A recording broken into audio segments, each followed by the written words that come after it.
আমি যখন বারবার করে ভালোবাসি ভালোবাসি বলতাম, তুমি বলতে অতি ভক্তি চোরের লক্ষণ। তাই আমি অতিরিক্ত কথা বলা বন্ধ করলাম।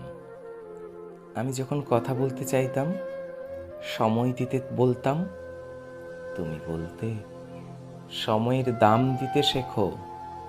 তাই আমি আবেগ কন্ট্রোল করে সময়ের দাম দিতে শিখে নিলাম।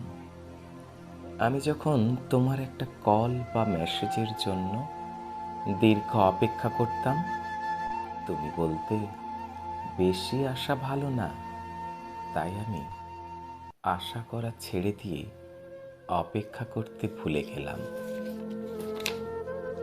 আমি যখন তোমাকে নিয়ে খারাপ স্বপ্ন দেখে সবার আগে ফোন করে তোমার খোঁজ নিতাম, তুমি ঠিক আছো কিনা। তুমি বলতে পাগলামিটা একটু কমাও। নিজেকে তাই সুস্থ মস্তিষ্কের মানুষ হিসেবে গড়ে তুললাম। আমি যখন না খেয়ে অপেক্ষা করতাম এটা জানার জন্য তুমি খেয়েছো কিনা, তুমি বলতে এত ন্যাকামি ভালো লাগে না। তাই আমি ন্যাকামি ছেড়ে নিজের মতামতকে তখন গুরুত্ব দিতে শিখলাম।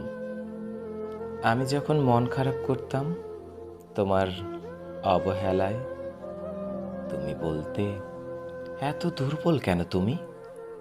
তাই আমি মন খারাপ করা ছেড়ে নিজেকে শক্ত করে নিলাম।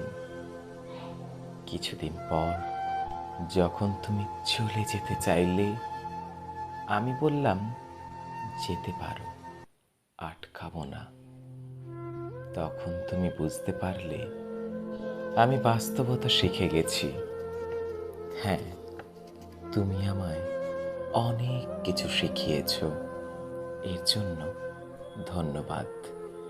তবে তুমি হয়তো জানো না, এই ন্যাকামিগুলোই একটা সুন্দর ভালোবাসার ইতিহাস গড়ে তোলে। তুমি জানতে না এই পাগলা মানুষগুলো মন থেকে ভালোবাসতে জানে। তুমি হয়তো জানতে না এই ছোট ছোট আবেগগুলো থেকেই ভালোবাসা তৈরি। তুমি হয়তো জানতে না আমি তোমাকে ভালোবাসি বলেই আমার অতি গুরুত্বপূর্ণ সময়টুকু তোমায় দিতাম।